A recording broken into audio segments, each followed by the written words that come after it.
E aí galerinha que tá vendo esse vídeo, tudo bom com vocês? Bom, nessa semana a gente teve a quinta rodada da nossa querida, bonita e cheirosa Champions League. E eu acredito que essa rodada aqui, diferente da passada, não teve tantas zebras assim. Eu acho que tivemos três times aí confirmando bastante o seu favoritismo. Tiveram algumas equipes grandes que a gente esperava mais, venceram, mas não convenceram. E o principal, tem muita equipe aí que a gente estava esperando bastante nessa Champions League, que estão devendo bastante e se complicaram bastante após os resultados dessa quinta rodada. Por isso hoje eu trarei para vocês aqui aquele grande resumão da rodada da Champions League, passando pelos melhores jogos, falando sobre os grandes times aí. Vou falar novamente de um time que eu continuo batendo na tecla que é favorito, mas muito subestimado. Vou falar de Barcelona e Liverpool, que com certeza vem sendo os grandes times aí da competição. E é claro, vamos estar falando aí de Real Madrid, de Manchester City, de Paris Saint-Germain, pra gente estar tentando entender o que carambas está acontecendo com esses times,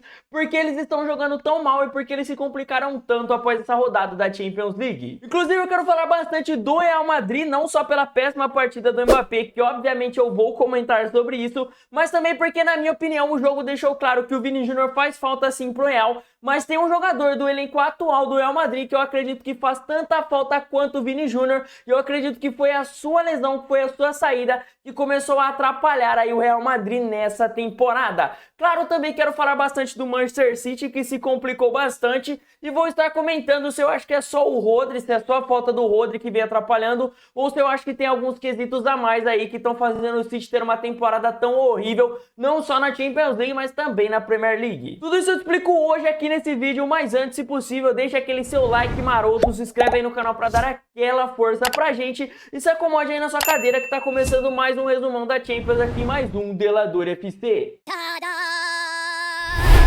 Bom, para começar, vamos por ordem, como sempre, começando pelos jogos que aconteceram na terça-feira aqui nessa rodada de Champions. Mas antes eu queria deixar bem claro aqui para vocês, eu vou tentar fazer um pouco diferente esse resumão aqui. Eu não vou trazer todos os jogos e detalhar todos eles, então eu vou estar pulando algumas partidas que eu considero menos importantes, como por exemplo Estrela Vermelha Stuttgart ou Sturm Graz e Girona, que eu acredito que não influenciem tanto. Assim também dá tempo da gente estar detalhando um pouco mais os jogos dos times, aí as partidas que realmente importam dessa rodada. E aí no finalzinho do vídeo, obviamente, eu coloco aqui todos os placares da rodada, para obviamente a gente estar pelo menos deixando todos os resultados aqui nesse vídeo, tá ok? Ok. Bom, para começar, vamos aos jogos da terça-feira, como eu disse, começando pelos jogos que aconteceram mais cedo no dia, que são os jogos das 3 horas. Começando pelo jogo do Milan e Slovan, que eu achei que seria um baita poupa-tempo aqui para esse vídeo, porque, cara, era o Milan aí, né, pegando um time muito mais frágil, mas eu resolvi trazer esse vídeo aqui como um desabafo, como um torcedor do Milan que precisa falar dessa partida. Isso porque o Milan aí finalmente tinha passado os seus jogos mais complicados da temporada, já tinha enfrentado Liverpool, Leverkusen, Real Madrid, até mesmo o Bruges, que era do pote B, e agora começaria a pegar os times aí de pote C, pote D, que são times mais acessíveis, vamos assim dizer. O time que vinha de 2 vitórias embaladas após ter feito um 3-1 jogando muito contra o Real Madrid, o mínimo que se esperava é que esse time fizesse uma partidaça contra o Slovan, que até o momento não tinha somado pontos na Champions League e tinha marcado apenas 2 gols no campeonato. Mas se todo mundo esperava um jogo fácil e uma goleada do maior da Itália, isso não foi o que aconteceu. O Milan venceu sim o seu jogo, mas não convenceu. E eu me arrisco a dizer que esse foi o pior jogo dessa rodada, pelo menos dos que eu acompanhei foi um dos piores. Isso porque o Milan até começou abrindo o placar ali do jogo, conseguiu criar uma jogada e marcar o gol, mas logo depois disso o Milan já deu um espaço absurdo para o Slovan, que conseguiu marcar um gol, ou seja, o Milan ali só no primeiro tempo já estava com 1-1 no placar,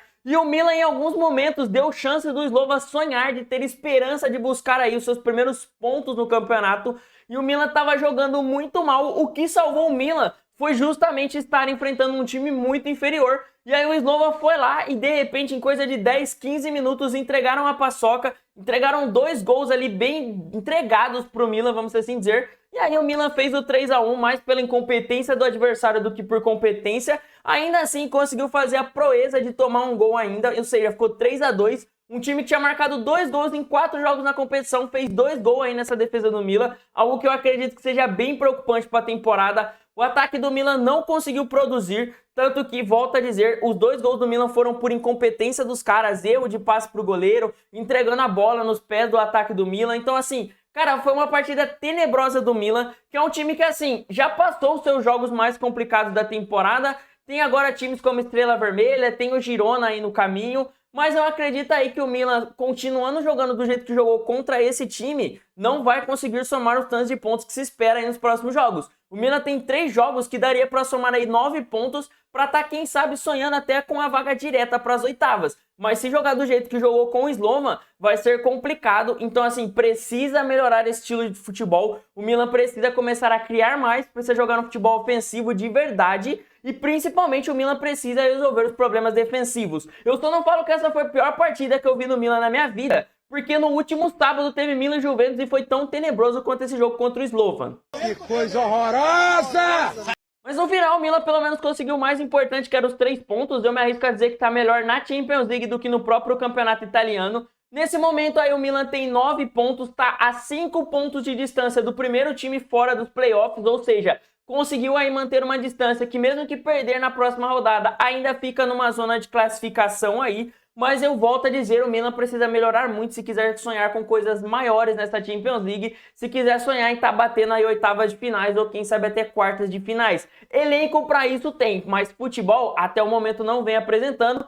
Só que, cara, eu não consigo entender o Milan. A gente tá falando de um time que um momento tá vencendo o Real Madrid, jogando muito, a melhor partida do Milan na temporada, se você for ver. Aí no próximo jogo da Champions League, joga muito mal contra o Slovan. Aí você vai olhar no campeonato italiano, é a mesma coisa. O Milan ganhou da Inter de Milão, mas depois não consegue vencer um Cagliari. Então, assim, cara, o Milan é o time mais inexplicável da história do futebol. Mas se por um lado o Milan vence e não convence, a situação é pior ainda quando se fala do nosso Manchester City da massa. Isso porque o time não vence e não convence. Alguém sabe explicar o que está acontecendo com o Manchester City essa temporada? Isso porque o clube parecia que finalmente ia espantar a má fase. Depois de 5 derrotas seguidas, parecia que o Manchester City finalmente ia voltar a encontrar a glória, ia voltar a encontrar o caminho da vitória. Isso porque ao final do primeiro tempo o City já estava vencendo por 1-0 e logo no segundo tempo fez 2 gols relâmpagos, ou seja, aos 55 minutos de jogo o City já estava fazendo 3-0 contra um time mais frágil que era o Feyenoord e ainda por cima jogando em casa. Ou seja, era tudo que o Manchester City precisava. Esse era o momento que o Manchester City iria vencer e finalmente espantar a má fase, não é mesmo? Não. Meus amigos, mas só parecia mesmo. Isso porque aos 74 minutos o time foi lá, deu uma bobeira e tomou o primeiro gol do Feyenoord. E até aí parecia tudo bem, era só a defesa se concentrar ali e conseguir segurar aí pelo menos um 3-1, 3 pontos para o City, espantando de vez a má fase. Só que depois do primeiro gol, a defesa do City desligou, ou seja, em 15 minutos. Depois do primeiro gol, o Feyenoord já estava comemorando um gol de empate contra o Manchester City, porque a defesa do City simplesmente desligou e eles tomaram mais 2 gols, praticamente relâmpagos ali. Cara, eu não estava assistindo esse jogo, eu estava assistindo o Bayern e PSG, mas na hora que apareceu no telão que o Manchester City tomou empate, eu comecei a dar muita risada, porque, cara, parecia algo impossível de acontecer, mas o Manchester City foi lá e provou que não é impossível, não duvide de nada. E assim, vamos ser sinceros, teve vários culpados nesse jogo do Manchester City, e eu vi muitas críticas direcionadas ao goleiro Ederson, que realmente passa longe de fazer aí a sua melhor temporada com o Manchester City. E eu não tô aqui para ser um advogado do diabo, defender ele, mas na minha opinião, a defesa inteira do Manchester City vacilou nesse jogo. E eu acho que não dá para culpar só um dos jogadores. Tem que pegar a defesa inteira do Manchester City e sair dando chicotada nesses caras, porque, meus amigos, é impossível uma defesa fazer tanta merda em tão pouco tempo. O primeiro gol, pra mim, já foi um vacilo da defesa, que deu um recuo totalmente esquisito. E aí o jogador saiu cara a cara com o Ederson. Óbvio que a gente espera que o goleiro faça uma defesa, mas ali eu acredito que o atacante dos caras foi bem, driblou o goleiro e fez o gol. No segundo gol, eu já acho que foi uma bela cagada do time holandês, porque assim, a bola bateu na trave, voltou, sobrou no artilheiro e é o segundo gol deles. Eu acredito que o Ederson deu uma vacilada, porque assim, a bola passou entre ele, bateu na trave e voltou pro artilheiro. Então assim, óbvio que dava pra ele ter fechado um pouquinho mais, mas eu acredito que ali foi tanto mais sorte do Feyenoord de azar do City do que realmente incompetência. E o terceiro gol, aí sim, não tem como nem passar pano pro Ederson. Ele simplesmente saiu para caçar borboleta, ele foi procurar tudo menos a bola naquele momento. E aí, no baita vacilo dele, os caras conseguiram aí tá buscando o empate. Cara, temporada horrível do Manchester City. E eu consigo entender porque que no final do jogo o Pep Guardiola saiu com a cara tão arranhada. Após esse tropeço aí, o Manchester City se encontra em 17º com apenas 8 pontos. Para vocês terem uma noção, complicou bastante para o Manchester City estar sonhando com uma vaga aí direta para as oitavas de finais. E o principal, se a Champions League tivesse encerrado nessa rodada, o Manchester City decidiria fora de casa a partir dos playoffs. Ou seja, situação complicada pra caramba pro Manchester City, que era um dos grandes favoritos aí quando a temporada começou, mas deu uma decaída tão absurda que hoje a gente não consegue ver eles passando nem entre os 8 primeiros aí na Champions League. E polêmico não, eu falo sem medo aqui que com o Rodri em campo o Manchester City não teria tomado pelo menos 2 dos 3 gols que eles sofreram. O Rodri é aquele volante que mata o ataque dos caras ainda no meio de campo, que ajuda na marcação ali na defesa quando os caras estão pressionando e principalmente ele ajuda a organizar a defesa, ele é aquela liderança que ajuda a colocar os caras no lugar e ele principalmente exerce muito bem uma função de líder em campo que consegue motivar, trazer confiança para os jogadores. Quem assiste o Manchester City sabe que o Rodri é uma peça fundamental não só pelo que ele agrega de futebol em campo, mas também pela maturidade e liderança que ele vem passando ali. E ele é aquele cara que ele organiza bastante o time, né? Por isso que o Guardiola gosta tanto dele. Além dele ser um cara versátil, ele também tem aquela inteligência de estar organizando o time ali. Mas na minha opinião, não é necessariamente a falta do Rodri que atrapalhou o Manchester City, vem atrapalhando o Manchester City na temporada, e sim a falta de um primeiro volante. Eu acho que pro Manchester City não importa quem seja, se seja o Zubimendi, seja o Ederson da Atalanta, seja o Valverde do Real Madrid, mas o Manchester City hoje precisa buscar um primeiro volante de ofício, um cara que realmente ajude na defesa, ajude na marcação, ajude o time a estar se encontrando defensivamente. Manchester City não tem um primeiro volante hoje. Para mim, o Gundogan e o Matheus Nunes não podem ser primeiro volante, eles têm que ser no mínimo segundo volante para mais ali na frente, ser mais avançado. Eu acho que eles não conseguem agregar defensivamente o que o Rodri agrega. Então, para mim, pro Manchester City, sabendo que o Rodri não tem mais o restante da temporada, que ele só volta na temporada seguinte, precisa ir em janeiro e fazer todo o investimento possível para estar trazendo um primeiro volante que possa ajudar defensivamente o time. Eu acho que o Rodri agregava sim para a parte ofensiva do Manchester City, mas claramente o que o Manchester City mais está sofrendo na ausência dele é na parte defensiva.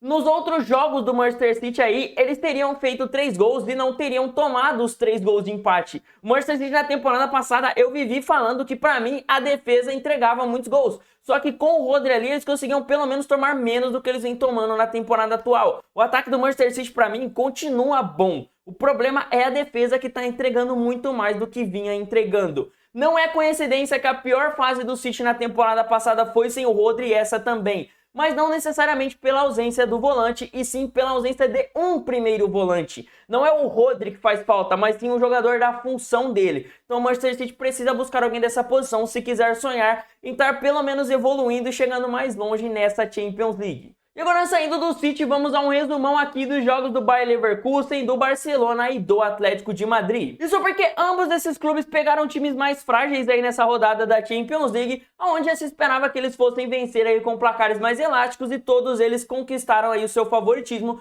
mostrando que realmente era para eles ter ganhado muito bem. Eu acho que quem tinha o jogo mais complicado aqui era o Barcelona, porque o Brest não é um time com tanta mídia, mas estava fazendo uma campanha interessante. Tinha marcado 9 gols até aqui e levado apenas 3, estava invicto na competição. Mas eu tinha falado no meu vídeo passado aí sobre a Champions League que eu achava que eles iriam perder na invencibilidade, porque pegavam justamente o Barça. Mas ainda assim eu acho que foi um baita resultado do Barcelona, porque assim, fez 3 gols em um time que em 4 jogos só tinha tomado 3, ou seja... Volto a dizer, esse ataque do Barcelona vem cada vez se mostrando mais forte, não à toa é o melhor ataque da competição, em números é o time que mais marcou gols, mas eu acho que o principal é na parte defensiva. O Barcelona não sofreu nem sequer chutes a gols contra o Brest, e eu entendo que assim, o time francês não é um time de primeira prateleira. Mas eu acredito que para o Barcelona pegar um time como o Brest, que vinha bem na Champions, tinha marcado 9 gols aí em 4 jogos e não levar um chute ao gol, mostra que o Barcelona vem evoluindo bastante na parte defensiva. Eu já tinha dito aqui no canal que para mim um dos problemas do Barcelona na temporada ainda era a defesa, e eu acho que o time vem conseguindo aí melhorar bastante nesse quesito. A defesa tá melhor, tá conseguindo fazer uma marcação mais alta, que permite o time tá sofrendo menos ataques. Tá conseguindo aí fazer uma marcação-pressão muito boa, vem tendo muita posse de bola, o que obviamente também impede o adversário de estar atacando, e obviamente a famosa linha de impedimento do Barcelona, que cada vez vem funcionando mais, Então eu acho que foi um baita resultado do Barcelona, que nesse momento se encontra em terceiro colocado, faz uma campanha digníssima aí nessa Champions League e na minha opinião está sim entre os 3 grandes favoritos dessa Champions League, visto todos os resultados que o time vem trazendo e ao meu ver é o futebol mais bonito da Europa nesse momento. Ele tem toda a razão. O Leverkusen eu acho que não tem muito o que falar, fez 5-0 no Salzburg, eu esperava uma vitória, mas não esperava tão elástica assim. Nesse momento se encontra em sexto colocado com 10 pontos, à frente de times como Arsenal e Mônaco, simplesmente pelo saldo de gols. Então esse resultado foi muito bom para o Leverkusen, principalmente por ter formado aí um bom saldo de gols a partir desse 5-0. Já o Atlético de Madrid era favorito na sua partida, mas eu acredito que até superou as expectativas. Eu acredito que foi o melhor jogo do Atlético de Madrid nessa Champions League, foi quando realmente se mostrou muito superior a seu adversário. Então assim, baita resultado para o Atlético de Madrid, que chega à sua segunda vitória seguida, a sua terceira vitória na competição. Então nesse momento se encontra com 9 pontos e está na 15ª colocação pelo saldo de gols, que eu volto a dizer, é muito importante nessa Champions League. E eu acredito que o Atlético de Madrid fez muito bem em ser superior e ter formado muitos gols ao pegar um time mais frágil. Além deles, quem também goleou foi a Atalanta, que fez 6-1 no Young Boys. Eu ia pular esse jogo porque eu acho que também deu uma lógica, mas eu acho que vale a pena mencionar, principalmente pela partidaça do De Ketelaere. 3 gols e 2 assistências, participou de 5 dos 6 gols da Atalanta no jogo. Quase que ele fez aí um hat-trick duplo, né? Hat-trick de gols e de assistências. Então assim, partidaça do jogador belga que vem evoluindo muito aí no clube italiano. E, cara, a Atalanta vem fazendo aí um campeonato incrível, uma Champions League muito acima até do que eu esperava, vamos ser sinceros. A Atalanta aí tá fazendo uma temporada absurda, entrou na zona de classificação direta para as oitavas, está aí com 11 pontos na competição, tá conseguindo sonhar com essa vaga direta, mas também vale a pena mencionar que a Atalanta nesse jogo sofreu um gol aí do Young Boys, que era uma das defesas aí da Atalanta que não tinha tomado gol na competição, mas com esse gol sofrido, isso torna a Inter de Milão o único clube que ainda não sofreu gols nessa Champions League. E ao mesmo momento aí deixa o Young Boys como último colocado aí na competição. O coitado do clube aí tem simplesmente 17 gols sofridos e apenas 2 gols marcados e 0 pontos somados. E falando em Inter de Milão, vamos comentar sobre eles, que meus amigos, ao meu ver, é o time mais subestimado dessa Champions League.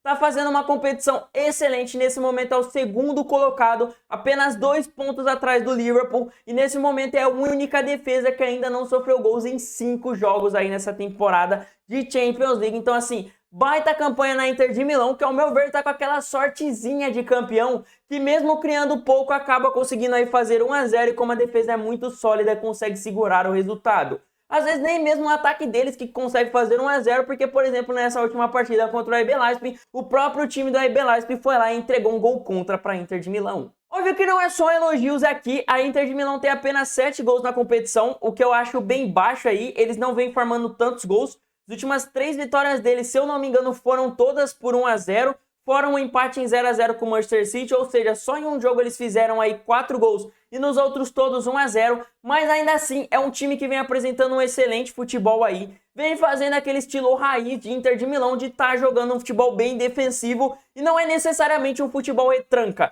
Eles não param o time inteiro ali na área e ficam tentando segurar o jogo de qualquer jeito. É um time que realmente tem uma compactação defensiva que é bem tática e eles realmente conseguem tirar todo o espaço do adversário para tá aí conseguindo se defender bem e não tá dando oportunidade para os caras estarem finalizando. E nisso aí, nos poucos ataques que eles têm, eles vêm aproveitando e sendo efetivos. É um time que vem jogando aquele estilo de futebol que, principalmente na hora do mata-mata, é muito perigoso, porque a partir do momento, principalmente que eles fazem um gol e eles resolvem que eles vão segurar esse resultado, é muito difícil de você tá furando a defesa deles, mesmo que você consiga finalizar. Ainda tem o Sommer, que é um baita goleiraço e faz excelentes defesas aí. Então a Inter de Milão vem fazendo uma campanha defensiva incrível. E cara, a gente tá falando de uma Inter de Milão que não pegou jogos tão fáceis assim na temporada. Pegou o Manchester City, que na época tava bem ainda, o Rodri ainda tava jogando, e o Manchester City até então tava vindo apresentando aí um futebol excelente na temporada, e ainda não tava com essa sequência de derrotas. Conseguiu aí vencer o Arsenal e conseguiu dar muito pouco espaço para o clube. Eles atacaram bastante, mas finalizaram muito pouco a gol na partida. E agora pegou uma RB Leipzig, que também é um time alemão que tem um ataque muito bom. Não vem fazendo uma Champions League boa, isso é verdade. Mas é um time que tem excelentes jogadores ali na parte do ataque. E mesmo assim a Inter de Milão segurou eles. Então assim, pra quem na minha opinião tinha pegado uma sequência complicada aí, a Inter de Milão conseguiu se sair bem em todos os seus jogos difíceis dessa Champions League. Agora vai começar a vir os jogos mais fáceis aí pra Inter de Milão. E eu acredito que eles se saíram muito bem e vem se mostrando um time muito forte, mostrando aí que com essa defesa eles conseguiram parar grandes ataques da competição. E ao meu ver, a Inter de Milão não deixa a desejar pra ninguém. Eu vi muito aí se falando sobre os times mais perigosos da Champions League e eu acho que essa Inter de Milão é um deles. Eu não gostaria de pegar a Inter de Milão no mata-mata de Champions League. Eu gostaria muito que eles fossem eliminados antes de pegar o meu time. E eu acredito que a Inter de Milão aí tá sendo um time muito perigoso, tanto quanto o Liverpool e o Barcelona vencendo nessa temporada. Óbvio que é mais subestimada por não ter um ataque tão excelente quanto o deles e por não apresentar um futebol tão vistoso, mas eu acredito que seja tão perigoso quanto e que enfrentar essa Inter de Milão seja tão complicado quanto enfrentar um Barcelona e Liverpool nessa temporada. Essa aspa é muito forte. E se a Inter vem vencendo por 1-0 apenas, mas vem convencendo, o mesmo eu não posso dizer do Bayern de Munique, que novamente venceu o seu jogo por 1-0, então engatou aí a sua segunda vitória seguida. Assim como eu já tinha mencionado lá atrás sobre o Atlético de Madrid, é um time que venceu 3 jogos na competição, mas tinha dado 2 tropeços e agora engata aí uma sequência que ajuda eles a estar respirando no campeonato. Mas na minha opinião, o Bayern de Munique na Champions League não vem apresentando um futebol legal. Eu acho que vem sofrendo bastante ali e que o ataque não vem sendo tão efetivo quanto se esperava. Inclusive PSG e Bayern foi uma partida horrorosa. E cara, eu assisti Milan e Slova no jogo das 3 e logo depois do jogo que eu assisti às 5 foi Bayern de Munique e PSG. Então assim, nesse dia os meus olhos sangraram de tão horrível que foi as partidas que eu assisti na terça-feira. O Bayern inclusive venceu o seu jogo por uma falha do goleiro do PSG, que era o Safanov, nem era o Donnarumma ali. Mas cara, na minha opinião, apesar dessa falha, o goleiro russo foi até que muito bem. Todas as oportunidades boas que o Bayern de Munique teve, tirando essa do gol, eu acredito que ele fez uma partida legal. Eu acho que o Donnarumma também vivia falhando, então talvez seja um momento do PSG tá dando uma rodagem aí para esse goleiro, que pelo jeito aí tem potencial para ser bom, mas realmente acabou entregando a paçoca aí no jogo. E assim, eu acho que o Bayern até criou bastante no jogo, vamos assim dizer, principalmente no primeiro tempo. Não à toa foram 7 finalizações a gol, o que mostra que o goleiro do PSG não foi tão mal assim. Em vários momentos, se você pegar nos replays aí do jogo, você vai ver que ele fez boas defesas e que realmente só no gol que ele realmente deu uma falhada bem brusca, vamos assim dizer. Mas na minha opinião também, o ataque de Bayern de Munique não conseguiu fazer a pressão e matar o jogo quanto se esperava. O PSG teve o Dembélé expulso aos 10 minutos do segundo tempo, ou seja, o Bayern de Munique tinha aí pelo menos 35 a 40 minutos contando com os acréscimos para estar aí conseguindo pelo menos fazer um segundo gol e tá convencendo mais no jogo. Mas eu acredito que depois disso aí o Bayern de Munique criou bem menos, fez menos pressão ainda. E eu acredito que o ataque do Bayern de Munique não foi tão efetivo quanto eu esperava. O PSG não vem com uma defesa boa na Champions League e o Bayern de Munique tem um ataque com nomes interessantes. Mas mesmo assim o Bayern de Munique ia pro ataque e toda vez aí fazia alguma coisa errada, conseguia matar os contra-ataques. Eu acho que o Harry Kane apareceu muito pouco no jogo, eu esperava muito mais dele na partida. O Musiala é um jogador interessante, mas eu também acho que não foi a melhor partida dele, mas na parte de cima ali eu acho que foi o jogador que pelo menos tentou entregar alguma coisinha. O Sané, eu acho que, cara, é uma ofensa ver um cara desse jogando com a camisa 10 do Bayern de Munique. Eu acho que ele tem que sair ao final da janela e jogar num clube menor. Eu acho que o Sané não tem nível para jogar nesses times grandes que ele vem jogando ultimamente. E, cara, o Coman fez uma partida que, assim, ele tinha boas jogadas individuais, mas na hora de finalizar ele tava pecando muito. Tanto que o Bayern de Munique venceu com o gol de um zagueiro. Então, nesse momento, o Bayern de Munique venceu mais pela competência da sua defesa, que conseguiu segurar bem o Paris Saint-Germain, que fez uma partida até que ok, do que mais por competência do ataque ali, que realmente eu acho que não fez o trabalho esperado. Eu acredito que o Bayern de Munique, se jogar desse jeito com outros times mais arrumados, como a Inter de Milão, o Barcelona ou o Liverpool, vai acabar sendo eliminado. Eu não vejo esse Bayern de Munique chegando tão longe nessa Champions League. Eu acho que o ataque na Champions está deixando muito a desejar. Quando pega uma defesa um pouco mais arrumada, vem sofrendo bastante. Na verdade, para mim, o Bayern de Munique não jogou bem nenhum jogo grande na temporada. Até mesmo contra o Benfica e o PSG, que venceu por 1-0. Eu acredito que não foram as melhores partidas do ataque do clube. Contra o Benfica eu acho que foi até que ok, conseguiu segurar ali muito bem, ter posse de bola, sofreu poucas finalizações, mas ainda assim foi um placar bem magro e dessa vez contra o PSG de novo, e o Bayern de Munique teve muita chance para matar o jogo, visto que por muito tempo jogou com um jogador a mais, Mas aqui nesse jogo também o PSG não jogou muito bem, a gente já vai falar do PSG, mas volto a dizer, na minha opinião, o Bayern de Munique não chega longe, eu acho que tem uma sequência muito mais fácil aí nessa Champions League, o time mais complicado que eles pegam aí é o Feyenoord fora de casa, né, porque o Feyenoord em casa joga um futebolzinho interessante, mas ainda assim eu acho que o Bayern de Munique tem total capacidade de vencer seus próximos 3 jogos, dá pra buscar uma vaga direta para as oitavas, mas ainda assim eu acho que o primeiro time arrumado que eles pegarem vão ser eliminados, e eu não consigo ver esse Bayern de Munique chegando mais longe do que umas quartas de finais nessa Champions League. É muito forte essa aspa. Enquanto o PSG, cara, é aquilo que eu falei em todos os meus outros vídeos falando do PSG nessa Champions League, falta um protagonista. Não precisa ser uma grande estrela como era Neymar, Mbappé e Messi, não precisa ser necessariamente o Salah que o PSG cogita em contratar, mas precisa de alguém que puxe a responsabilidade, que consiga motivar o time, que consiga ser aquele cara que fala, mano, eu tô aqui, se vocês não estão bem, joga a bola aqui que eu decido. Aquele cara que puxa a responsabilidade, que tenta atacar, que tenta fazer o time realmente ir pra cima e tá rendendo dentro de jogo. O PSG hoje tem um ataque que simplesmente não cria, não tem um meio campista para armar jogadas e assim, os pontas do PSG, o jogador que jogou ali de mais ou menos centroavante foi mais o Dembélé, que jogou mais próximo ali da área, não conseguem entregar. São caras que se você for esperar deles um gol, um momento decisivo, que eles puxem a responsabilidade da partida, eles não vão puxar. Eu sei que é um pouco complicado você cobrar isso de um cara como, por exemplo, o Barcola, que é muito novo. Realmente é complicado você pedir aí para que um cara desse puxe a responsabilidade, mas aí vai do PSG de estar buscando alguém aí na próxima janela de transferência que pelo menos puxa a responsabilidade quando o time estiver perdendo. Puxa aí o seu protagonismo para estar tentando decidir o jogo e principalmente que quando a bola chegue para ele dentro da área ele consiga marcar um gol. Eu acredito que isso possa mudar aí com a volta do Gonzalo Ramos, se ele conseguir ser o que ele era quando ele estava no Benfica. É um cara que quando a bola chegar ele vai cravar, vai estar marcando aí os seus golzinhos. Então eu acredito que para o PSG vale a pena estar estudando aí uma formação que consiga favorecer o seu centroavante que vai voltar aí, para que possa estar fazendo o jogo estar fluindo para o seu camisa 9 aí, vamos assim dizer, né, para o seu centroavante aí para a temporada. Eu, se fosse o Luiz Henrique, eu apostaria aí no jogo jogando o Asensio como meio campista, para colocar ele como um armador. Eu acho que do elenco do PSG é quem chega mais próximo dessas características, então arrisca colocar ele ali. Joga o Gonzalo Ramos de centroavante, Barcola e Dembélé nas pontas, que são jogadores que para ser protagonista hoje eles não entregam, mas para ser aquele coadjuvante que ajuda ali com jogadas individuais, tá criando jogadas, eles podem estar agregando. O Asensio é a mesma coisa, ele não puxa a responsabilidade,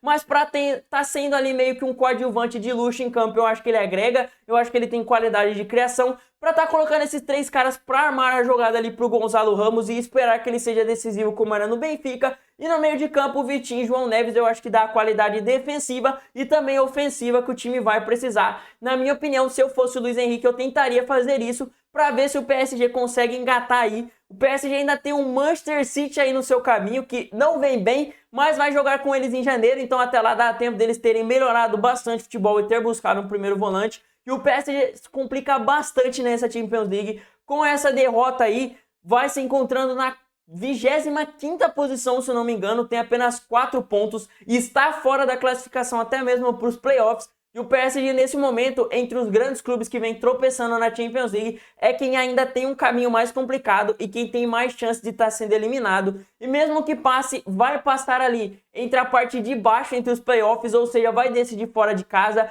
tende a pegar um time mais complicado. Então assim, a chance do PSG não chegar nem mesmo nas oitavas dessa Champions League é muito grande. Um jogo que eu achei que seria bem equilibrado aí nessa rodada, mas que acabou não sendo, foi Arsenal e Sporting. Isso é porque eu esperava um jogo um pouco mais equilibrado. Eu achava o Arsenal favorito, mas eu esperava um placar de 2-1, 3-2, talvez um 4-2, mas um 5-1 com o baile que foi do Arsenal, eu realmente não esperava. Uma partidaça do clube inglês, diga-se de passagem. O Gabriel Magalhães fez uma partida excelente, conseguiu anular muito bem o Gyökeres. Eu só não entendi por que na hora do gol o Gabriel Magalhães provocou o Gyökeres. Eu não lembro de ter tido alguma treta desses caras pra tá tendo essa provocação. Eu gostei da resposta do Gyökeres, que diz que pra ele tudo bem se o Gabriel Magalhães não tem capacidade de estar criando a sua comemoração. Só que assim, vai se criando um clima bem estranho, visto que o Gyökeres é um dos principais alvos pro Arsenal. Então assim, a tendência é que eles sejam companheiros de equipe, então vai ficar um clima bem estranho no vestiário. Fora isso, foi uma baita partida do Arsenal, que fez aí um resultado excelente, conseguiu pegar o Sporting aí e formar um bom saldo de gols. Sporting que inclusive decaiu bastante e mostrava que realmente o que eles tinham de mais importante ali era o Ruben Amorim. Eu entendo que ao sair um técnico é complicado chegar um técnico novo aí e conseguir fazer o time engrenar, né? Mas para um time que tinha feito um 4-1 em casa contra o Manchester City, eu esperava que ao menos eles conseguissem ter um jogo mais equilibrado contra o Arsenal, visto que eles também estavam jogando lá em Portugal. Mas agora encerrados os jogos da terça-feira, vamos para os jogos de ontem, quarta-feira, que na minha opinião não tinha tantos jogos grandes e interessantes como se teve na terça-feira, mas em compensação o grande jogo da quarta-feira, que era Real Madrid e Liverpool, eu acredito que entregou até mais do que a gente esperava. Mas antes vamos aos resumos de alguns jogos aí da quarta-feira, a começar pelo Borussia Dortmund que venceu o Dinamo Zagreb. Era um esperado, mas eu acredito que o time convenceu bastante. Fez uma partidaça, 71% de posse de bola, resultado de 3-0 para o Borussia. Não sofreu gols, farmou aí um bom resultado na questão de fazer gols. E nesse momento se encontra muito bem na tabela, baita jogo do Borussia, que nesse momento está em quarto colocado com os mesmos 12 pontos do Barcelona. E adivinhe por que o Barcelona está na frente, justamente pelo saldo de gols. Eu falei no meu vídeo passado que o Borussia devia ter farmado mais gols no jogo na quarta rodada ali, mas eles não me escutaram e nesse momento eles estão em quarto colocado, justamente por não ter feito mais gols quando pegaram adversários mais acessíveis. Mesmo assim, baita resultado do Borussia, que está aí muito bem na Champions League, deve conseguir uma vaga direta aí para as oitavas de finais, tem uma campanha aí com times bem acessíveis no seu caminho. Então assim, o Borussia Dortmund vem fazendo uma Champions League excelente, baita resultado do time alemão. Por isso tivemos dois placares de 3-2, um deles entre Mônaco e Benfica, que era para ser um dos jogos bem equilibrados e realmente foi um bom jogo. O Mônaco aí tropeçou bastante nesse resultado, porque assim, o clube português conseguiu uma vitória fora de casa aí, conseguiu 3 pontos importantes, nesse momento subiu bastante na classificação,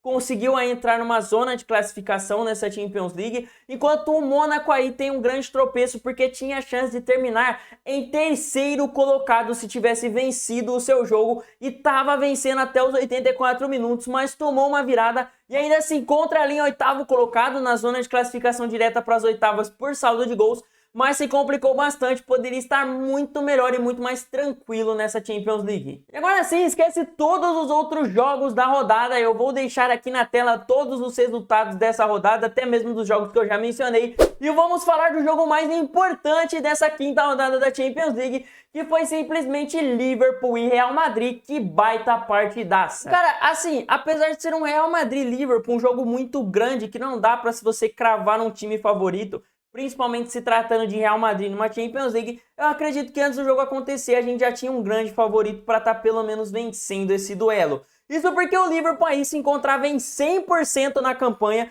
não tinha perdido e nem empatado, só vitórias até aqui. Tem um ataque excelente, uma defesa que só tinha tomado um gol aí na competição e estava jogando em casa, era o momento perfeito aí para o Liverpool, que pegava o Real Madrid, que não vive o seu melhor momento. No Campeonato Espanhol começou a dar uma reagida, mas já perdeu para o Lille nessa Champions League, perdeu aí muito feio para o Milan, que fez uma partidaça contra o Real Madrid na quarta rodada, e chegava aí com muitos desfalques como Vinícius Júnior, Rodrigo, Tchouaméni, Militão, Carvajal, jogadores que, vamos ser sinceros, são titulares no Real Madrid, muito importantes hoje em dia. Então assim, era o cenário perfeito para o Liverpool finalmente se vingar de todas as eliminações que eles tiveram aí para o Real Madrid, começando lá na final de 2018, quando eles perderam, até aí mesmo a temporada retrasada, quando o Real Madrid fez um 5-2 aí no Liverpool na temporada. Então assim, era um momento perfeito para o Liverpool estar se vingando do Real Madrid, ainda mais jogando em casa, com todo o apoio da sua torcida. No final eu acho que o jogo começou bem, tava bem lá e cá, o Real Madrid tentava atacar, o Liverpool recuperava,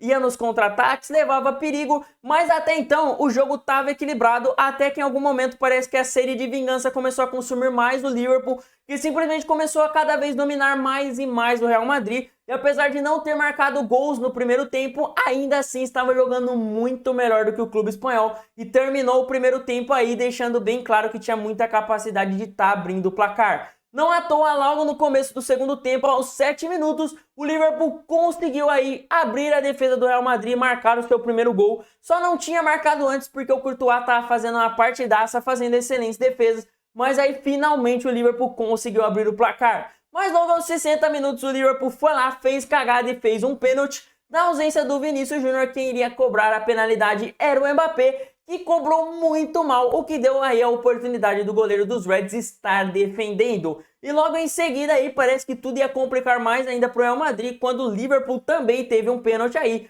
Momento que o Salah iria cobrar o seu pênalti, parecia tudo favorável ao 2-0, mas o Salah simplesmente chutou para fora. E nesse momento eu acho que não foi nem a torcida do Liverpool que ficou mais brava, e sim eu, porque eu tinha apostado em finalizações do Mbappé e do Salah, e nem sequer em um pênalti o Salah conseguiu finalizar gol. Então assim, só um desabafo aqui de que eu não quero mais apostar na minha vida. Pra sorte do egípcio, que desperdiçou a sua cobrança aos 76 minutos, o Gakpo, que tinha acabado de entrar no jogo, foi lá e marcou o gol da vitória do Liverpool, matando o jogo, matando o Real Madrid e finalmente trazendo uma vitória para o Liverpool em cima do clube espanhol, coisa que o Liverpool não conseguia conquistar desde antes do Cristiano Ronaldo chegar no Real Madrid, ou seja, fazia muito tempo. E agora vamos lá, para mim o Liverpool fez uma partidaça, 63% de posse de bola, 7 finalizações a gol. Se não fosse o Courtois, o Liverpool teria goleado o Real Madrid. Porque, meus amigos, o que esse time criou nessa partida não é brincadeira. Na minha opinião, quase todo mundo do Liverpool fez uma partida excelente. Na minha opinião, o único jogador que eu tenho uma pequena crítica a falar, que eu acho que ficou bem desaparecido no jogo, foi o Salah, não só pelo pênalti perdido, o pênalti acaba acontecendo de jogador perder, mas o Salah não finalizou a gols, não criou tantas oportunidades para o Liverpool, mas felizmente hoje o Liverpool é um time muito bom, muito compactado, e mesmo numa partida apagada do seu melhor jogador, o Salah continua sendo o melhor jogador do Liverpool na temporada, independente da partida que ele fez. Ainda assim, o Liverpool conseguiu sair com o resultado, mostrando que o Liverpool é um time muito forte, muito cascudo, que tem elenco para brigar por grandes coisas, até mesmo na ausência do seu melhor jogador. E vale mencionar a excelente partida do lateral Bradley aí, que colocou o Mbappé no seu bolso, fez uma partidaça aí. Falando em Mbappé, vamos falar dele, que, meus amigos, teve a chance de jogar na esquerda, teve a chance de ser o protagonista do time, visto que o Vinícius Júnior estava fora, e mesmo assim ele pipocou. Cara, o francês simplesmente ficou no bolso de um moleque de 21 anos, fez uma partida horrível, inclusive o Liverpool quase abriu o placar, porque em uma das tentativas de drible dele ali, ele perdeu a bola e deu oportunidades aos adversários. Todos os contra-ataques, na minha opinião, o Mbappé atrapalhava, ele atrapalhava todos os contra-ataques do Real Madrid, ele criou muito pouco, perdeu o pênalti, mostrando que, cara, quando o Mbappé precisar assumir a responsabilidade pro Real Madrid, talvez ele não consiga. Mas brincadeiras à parte aí, o Mbappé realmente fez uma partida horrível, tenebrosa. E cara, eu não estou falando que o Real Madrid iria ganhar se o Vinícius Júnior estivesse em campo. Mas uma coisa eu te garanto, o Vinícius Júnior teria pelo menos marcado um gol ou dado uma assistência nesse jogo. O Vinícius Júnior não teria ficado tão apagado quanto ele ficou, como o Mbappé ficou nessa partida contra o Liverpool. Na seleção, o Vini Júnior pode ser o que for, você pode falar o que você quiser dele, que ele não puxa a responsa, que ele some e tudo mais. Mas uma coisa todo mundo tem que admitir, o Vinícius Júnior no Real Madrid puxa e muito a responsa. Ele é sempre um atacante do Real Madrid que sempre tá puxando o jogo pra ele. Lembra que eu falei que o PSG não tem alguém que puxa a responsabilidade quando o time tá mal? No Real Madrid eles têm o Vinícius Júnior e ontem na ausência dele eu acho que ficou bem claro isso. O Vinícius Júnior, mesmo quando o Real Madrid tá mal, ele vai pra cima, ele cria jogadas, ele dá passes para os jogadores estar buscando gol, ele finaliza, ele chuta de fora, ele entra dentro da área, ele dribla. Objetivamente, no Real Madrid, diferente da seleção, o Vinícius Júnior tem muitas jogadas objetivas que realmente levam o time a estar evoluindo, a estar progredindo no ataque. Muitos contra-ataques ontem que o Real Madrid teve, com certeza o Vinícius Júnior teria aproveitado para estar entregando algo de qualidade para o Real Madrid. Não à toa contra o Milan, por mais que o Real Madrid fez uma partida horrível, o Vinícius Júnior com certeza foi o único jogador do ataque que jogou pelo menos bem naquela partida, que pelo menos fez alguma coisa. Não à toa o gol do time foi um pênalti que ele sofreu, ele foi, cobrou e marcou. O cara é foda, patroa. Mas eu vou falar aqui para vocês que tem um jogador que, na minha opinião, tá fazendo mais falta até mesmo do que o Vinícius Júnior no Real Madrid. Não à toa, na minha opinião, a má fase do clube começou na ausência desse cara. E seria simplesmente o Carvajal.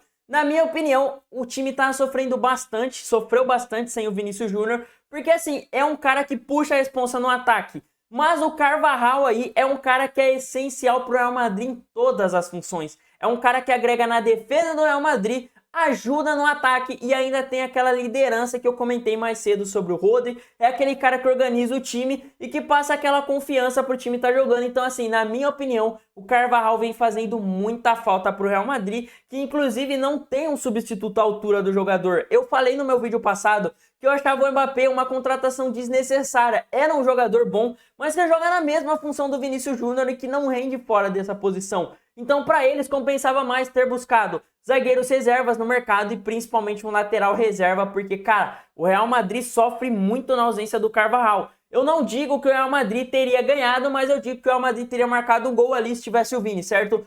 Mas, cara, eu te garanto que o Real Madrid não teria sofrido tanto quanto sofreu nos últimos jogos defensivamente se o Carvajal tivesse em jogo. Tanto que na temporada passada o Real Madrid teve muitas lesões também, mas conseguiu segurar bastante a barra, porque o Carvajal conseguia segurar bastante ali no setor defensivo. Então mesmo com o volante improvisado de zagueiro, o Carvajal ainda conseguia ajudar bastante a estar segurando ali. E principalmente, além dele agregar no ataque quando ele sobe, ser aquele cara que dá assistências, que sempre chega ali no fundo da área, que agrega bastante na velocidade do time, eu também acho que o Carvajal ajuda muito a dar liberdade para os atacantes. Isso porque na ausência do Carvajal, quem estiver jogando ali no ataque, naquele lado direito, vai ter que voltar para marcar. Então, em muitos momentos, o Bellingham tem que voltar a marcar, ajudar. Quando o Rodrigo estava em campo, era ele. Se o Mbappé estiver jogando, ele vai ter que ajudar na marcação, o Vini Júnior. Coisa que com o Carvajal acontecia menos, porque o Carvajal dava essa liberdade, dava essa segurança de que mesmo quando ele subia para atacar, nos contra-ataques ele iria se recuperar, ele iria voltar a tempo para estar ajudando a defesa, o que deixava ali os atacantes um pouco mais livres lá na frente. Então, quando o time tinha um contra-ataque, eles tinham um espaço muito maior para estar percorrendo com muito menos defensores. Então, na minha opinião, o Carvajal também faz bastante falta nesse quesito. Fora, é claro, eu volto a dizer a liderança. Eu fiz um vídeo aqui no canal esse ano, no começo da temporada, falando sobre o Real Madrid atual contra o Real Madrid antigo ali, que estava ganhando aquele tri da Champions. E eu comentei, porque o único jogador que estava naquele time, tá no time atual, é o Carvajal. E eu comentei que, na minha opinião, o Carvajal atual era melhor, não só porque ele é como o Vinho, ele vem evoluindo bastante nos últimos anos, agregando na defesa e no ataque, mas também pela liderança, pela forma que ele ajuda a organizar o time, que ele passa confiança e ajuda essa molecada aí a tá tirando bastante da pressão deles, porque é um jogador que segura bastante ali, puxa a responsabilidade quando precisa e ajuda bastante a estar segurando ali atrás, tá segurando o resultado. O Real se complicou bastante aí por conta desse resultado, tem apenas 6 pontos na competição e nesse momento tá em 24º, ou seja, o último colocado ali nas classificações de playoffs, apenas 2 pontos acima do PSG, que é o primeiro time fora da zona de classificação. O Real Madrid ainda tem a Atalanta na próxima rodada, que é um time bem embaçado e muito provavelmente ainda estará sem o Vinícius Júnior, porque ao que tudo indica ele não vai se recuperar a tempo. A esperança do Real Madrid é ele se recuperar para o Mundial de Clubes, mas para o jogo da Champions League talvez seja complicado. Inclusive o Real Madrid vai jogar esse jogo da Champions e depois já tem um Mundial, então assim, sequência complicadinha aí pro Real Madrid, mas depois eu acho que tem jogos aí mais acessíveis, eu acho que dá para vencer os últimos 2 jogos, mas hoje pro Real Madrid, pela pontuação que tem, muito dificilmente vai conseguir uma classificação entre os 8 primeiros e vai ter aí que correr bastante, tem que vencer os próximos 3 jogos se quiser pelo menos estar se classificando para decidir em casa aí nos jogos de playoff.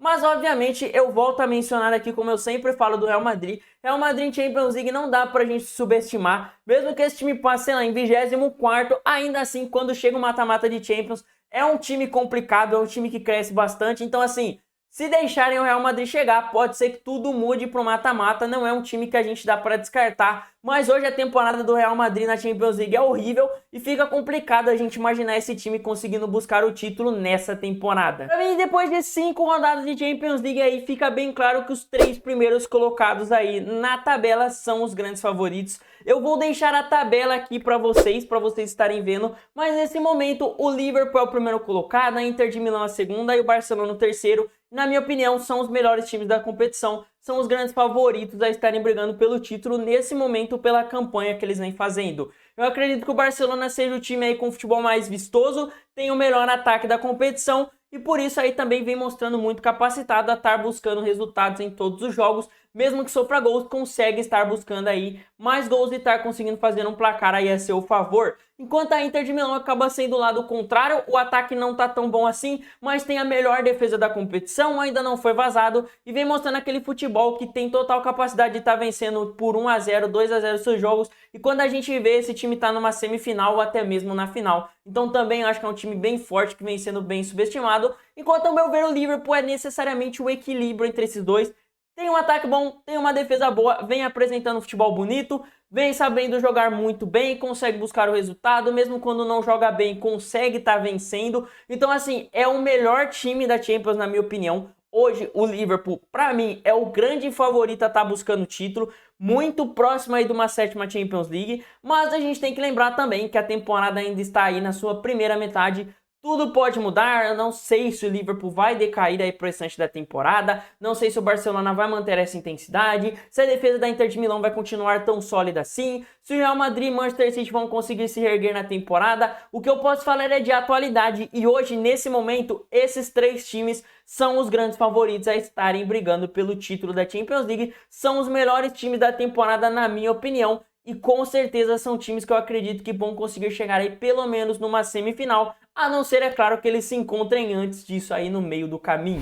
Mas é você, quem você acha que são os grandes favoritos da Champions League? Quem são os 3 times que você acha que tá melhor até o momento? Você acha que Real Madrid e Manchester City vão se recuperar na temporada e conseguir fazer uma campanha melhor na Champions League? Eu acho que eles não vão chegar tão longe nessa edição. Comenta aí embaixo a sua opinião, porque eu quero saber. E claro, muito obrigado pelo seu tempo, por ter assistido esse vídeo até o final. Se possível, deixa o seu like, se inscreve no canal para dar aquela força pra gente. Eu vou ficando por aqui, até meu próximo vídeo. Tamo junto!